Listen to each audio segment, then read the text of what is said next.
day and welcome to the Sport Rep Show. My name is Jesse Jackson Kauraitha and I will once again be your host for today, unpacking the latest sports news in and beyond Namibian borders. And now for the latest on the hit list.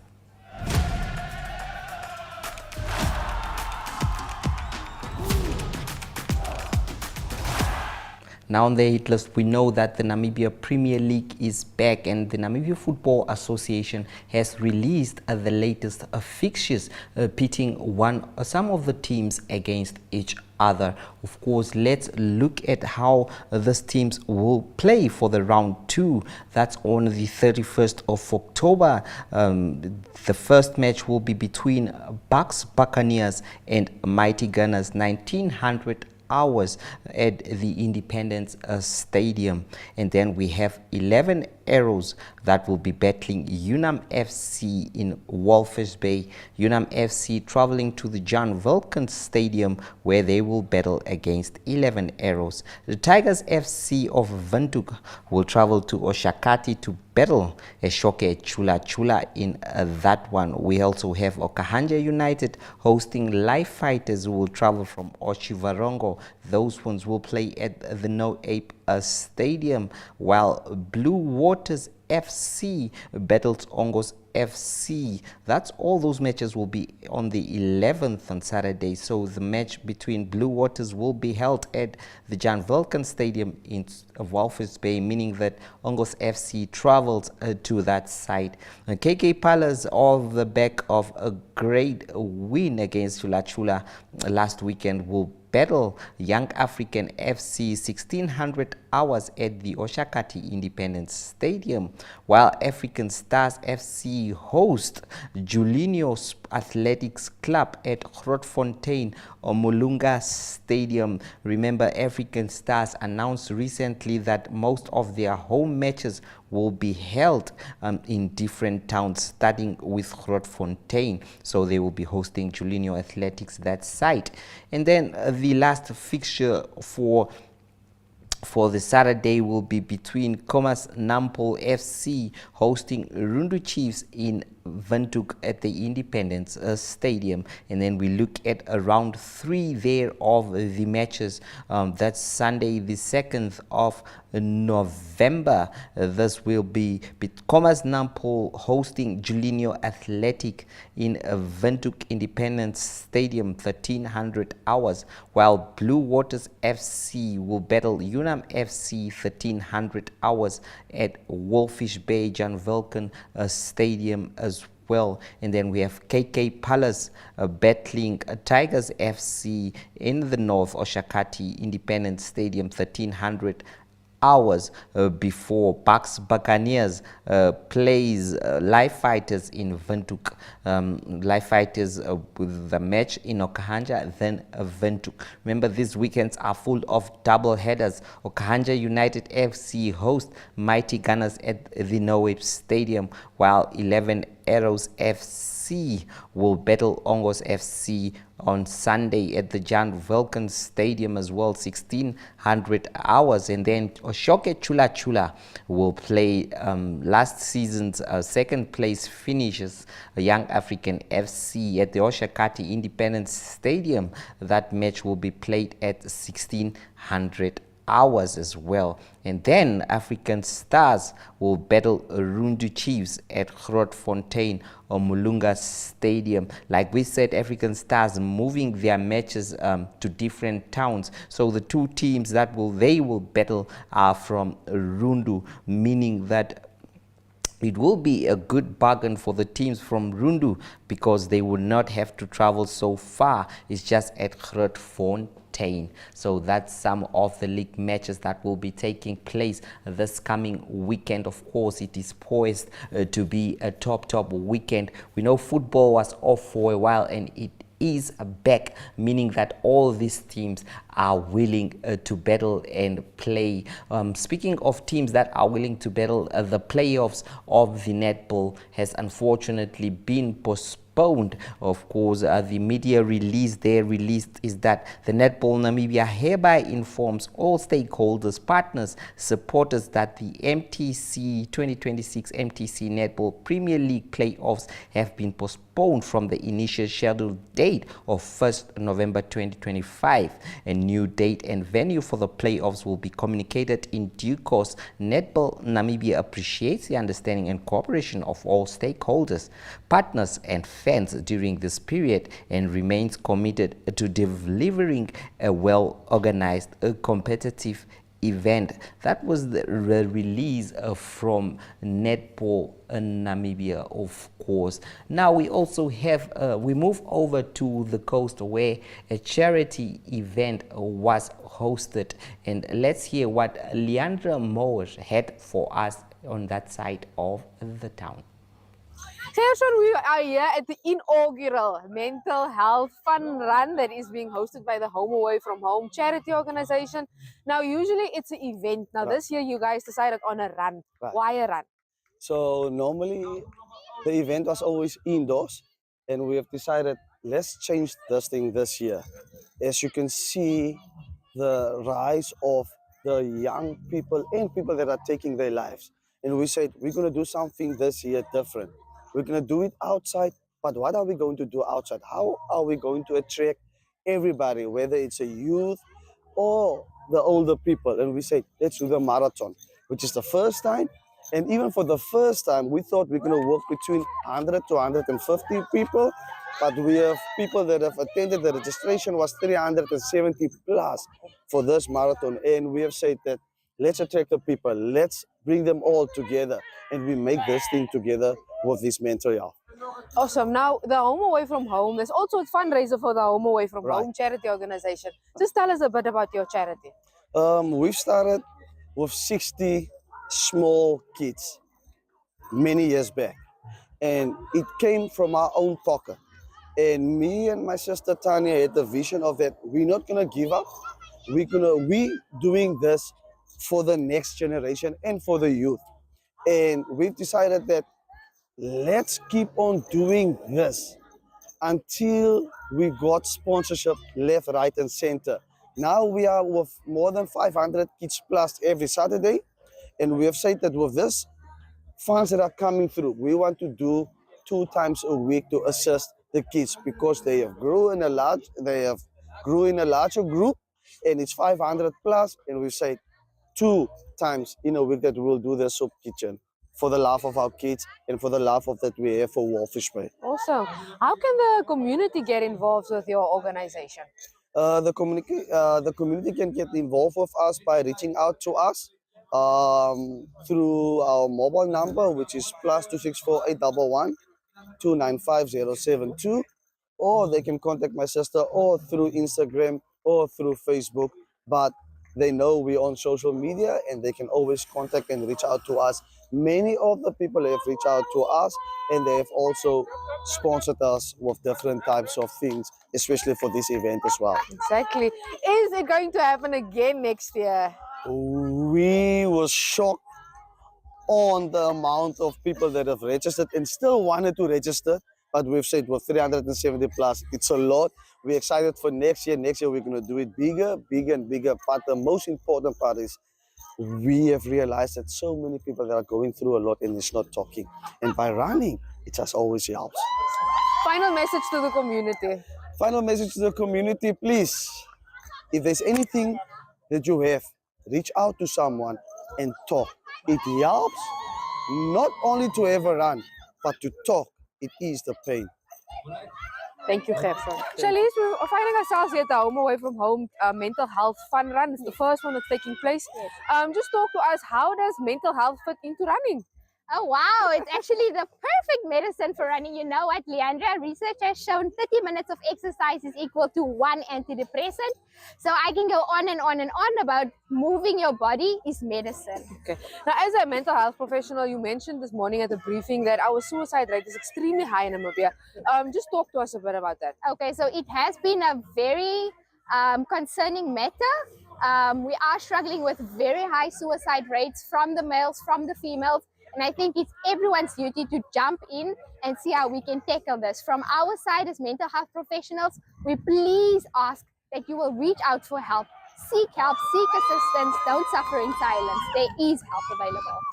When do you need to seek help? Don't wait for number 99. If you already feel that I'm feeling low, I don't know what's happening with myself, I don't have the energy to get out of bed, that's when you start going. What's the best way to take care of yourself? The best way to take care of yourself is practicing self-care. So yeah, look for things that you enjoy doing, move your body, connect, be social, all of those things, yeah. Final message from your side? Guys, let's take care of ourselves. Mental health is just as important as your physical health. Don't neglect yourself. You matter. You absolutely matter, and your mental health matters too. Thank you. Step into the world of sports with Sport Rap TV, your ultimate destination for everything from breaking news and local highlights to in-depth interviews and behind-the-scenes stories. We feature a variety of shows covering football, athletics, motorsport, lifestyle, and more. Whether it's local competition or international events making headlines, we've got you covered with the latest updates, expert analysis, and exclusive insights from Namibia and beyond. Join us as we celebrate our athletes, explore their journeys, and bring you closer to the action every day. Catch all the action on Sport Rap TV and online at oneup2.com. Stay connected, stay inspired, and never miss a moment of the game.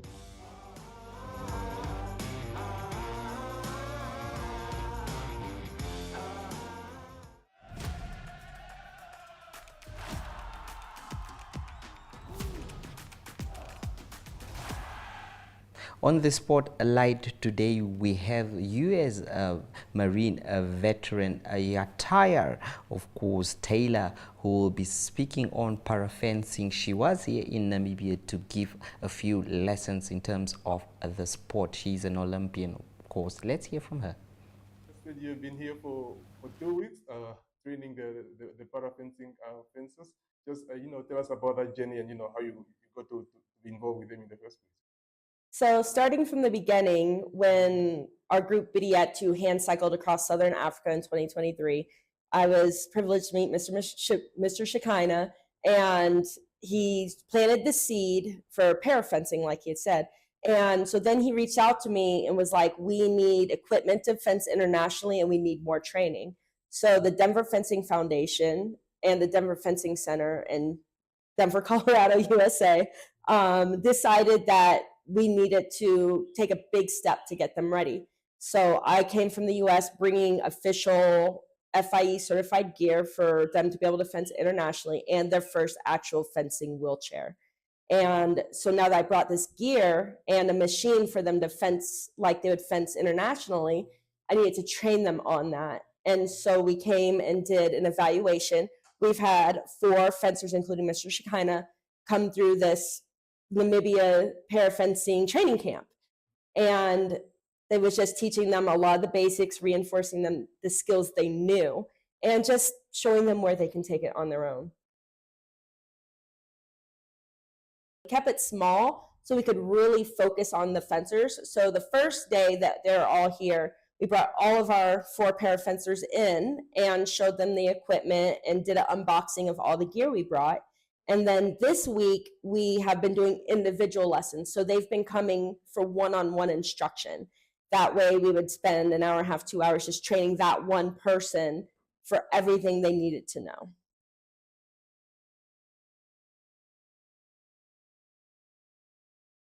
So when I teach in the USA, I teach able-bodied standing and parafencing sitting. And so we do just a lot of basics, like basic defensive moves. That way you're not getting stabbed all the time. And then how to turn your defense into an offense and get points.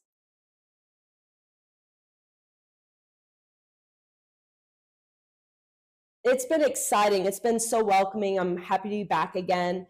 And the Namibians have been really welcoming, especially since this program for us in the US is actually called the Africa Parafencing Initiative. So we start here and make this the center of excellence, and other people from Africa will come here to learn parafencing. Right. And Jay, thanks a lot for your time. Yep, thank you. Also on the spotlight, let's hear from Shikina Mpunwa, who's part of the parafencing club here in Namibia in terms of the development of parafencing in Namibia. I understand you are the head of the Parafencing Federation here. Yes. Please just tell us, how that came about and, just the aim around it. How it came about, well, we reached out to the Denver Fencing Foundation and also the Paralympic Organization, the NPC of Namibia, to start this program. My original inspiration, my original inspirer was Nanku. We got involved. It came about because of a group meeting we had with an organization called Nonku. So when I went home after that meeting to, just watch the videos that BD2 had, you said Miss Taylor had said I should watch. I then went back home and said, let me just watch and see what fencing is. I was so interested in it because when I saw it physically, I said, okay, wow, I can participate in this sport myself, and I think others can too. So this federation came about because of that. The drive to see others perform in a global sport, something that has never been done before in Namibia, something that is brand new, something that can inspire others as well. So we are doing this for the next generation and for this generation to say, you know what, people with disabilities can participate in any sport they want to participate in. That is the purpose of this para fencing federation.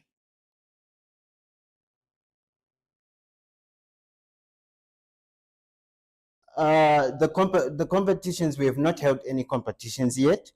We are going to attend some competitions next year in 2016 internationally, but locally we do not have competitions as of yet here because we have not spread regionally. We hope to spread regionally.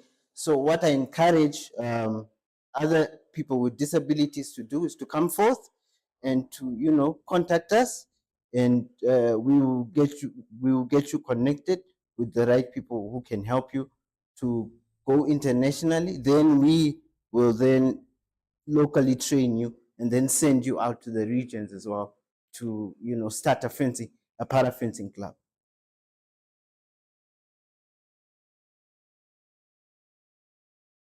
Our affiliation is a partnership with them. They are aware we are here. We are working together with Dylan Kotze, who is the head coach for Windhoek Fencing Club.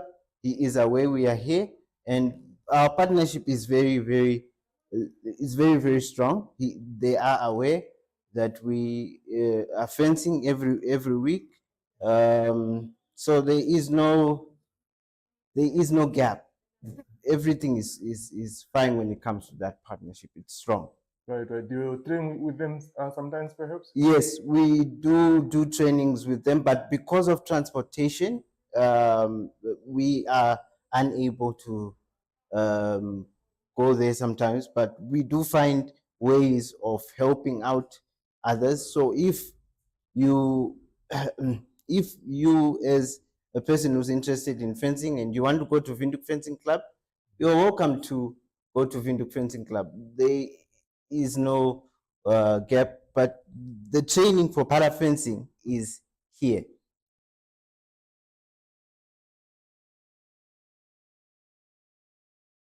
For para fencing in the country, we want to see more clubs being started for para fencing and for fencing as well, because para fencing is not alone in this. Para fencing and para fencing, we want to see more clubs being started. We want to see more interest from the young youth, especially you can start so the parents should bring their kids, the adults should bring themselves, everyone can be involved in fencing, whether you are disabled or able.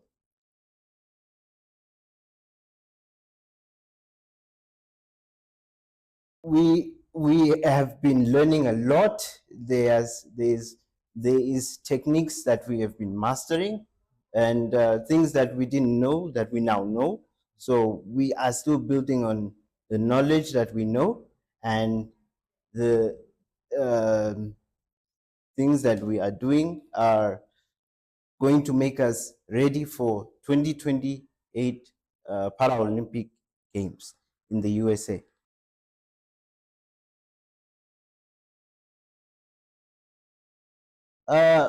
If you want to follow the journey, you can of course follow our social media pages.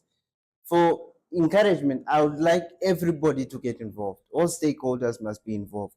We want companies, institutions to come forth to help us with as I said, transportation. There's a lot that we need when it comes to this, because it's fencing is not just fencing. There's also a lot of administration that is needed. So we need investors, sponsors to come forth and help us out with finances so that we can build this program and make it strong for our 14 regions in Namibia. Have you ever wondered why grandma keeps her money under the mattress? And why is Angela uninsured? The Namibia Financial Inclusion Survey 2025 will help us find all the answers. From 6 October till the 4th of November 2025, the Namibia Statistics Agency teams in uniforms with tablets will visit homes across all 14 regions to learn about financial access, informal banking and saving habits. Email us at info@nsa.org.na or at 061 431 3200.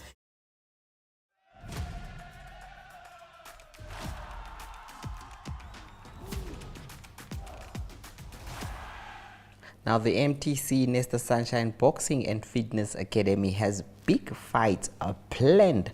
This is going to be big, as they will have some African titles as well as the boxers that are aiming for the world title. So this will be their chance on that weekend. Let's see this promotional video. MTC Nesta Sunshine Tobias Boxing and Fitness Academy proudly presents the Redemption Boxing Bonanza, set for the 8th of November 2025 at 6 p.m. at the Windhoek Country Club, Resort and Casino. For the main attraction of the night will be Matthews Heiter of Namibia versus Clement Loco of Benin for the WBO Africa Featherweight title.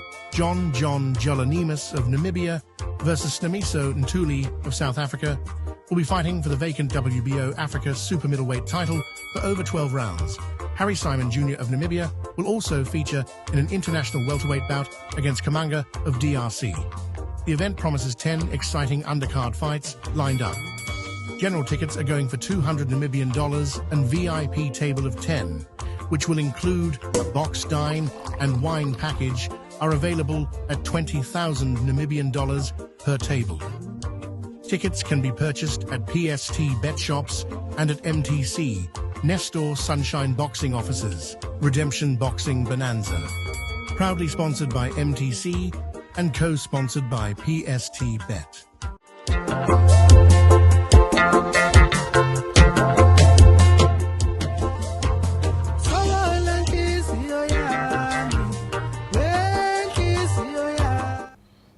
And that brings us to the end of today's show. Do catch the Sport Rep Show again tomorrow at the same time and place. From me, Jesse Jackson Kauraitha, it is goodbye.